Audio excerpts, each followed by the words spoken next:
The Breville Barista Express Espresso machine. Let's power her on. Preset your selected grind amount, which refers to how much product you want in your portafilter.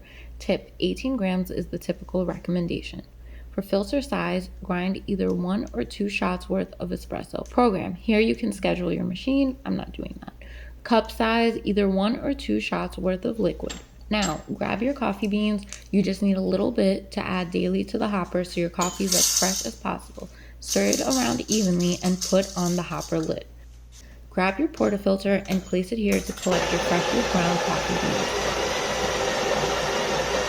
Wait till it's done, then remove.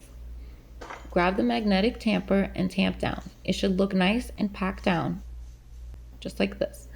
Here's the water tank. It looks big, but you will go through this water quickly, so make sure your water filter is filled well above the minimum line. The machine will not tell you when water is too low, and you don't want to accidentally damage your machine running it dry. Lock your portafilter into place. You can use the side of machine for support to lock it in. Then make sure to move the steam wand out of your way. Select your cup. I'm selecting the 2-shot size corresponding with my 2-shot filter size. You're going to wait a moment as it does pre-infusion. Once it goes, pay attention to the pressure gauge. You want to be somewhere in the middle, about 12 o'clock, more or less. While your shot is pouring, you can fill your milk into the metal jug. I go about 1/3 of the way up for a true cappuccino. Grab your shots. Tip: give the crema a nice stir to avoid bitterness. Unlock the portafilter and set it aside. Now, bring your steam wand back toward the middle of the machine and set it to steam.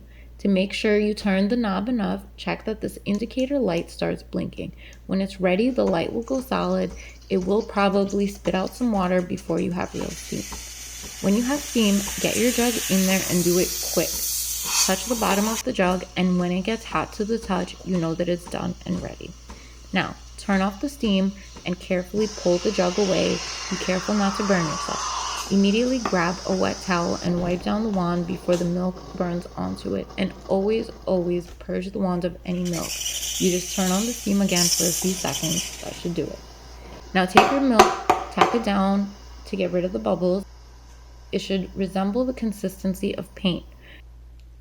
Now pour it in, make a fun design if you like, and enjoy.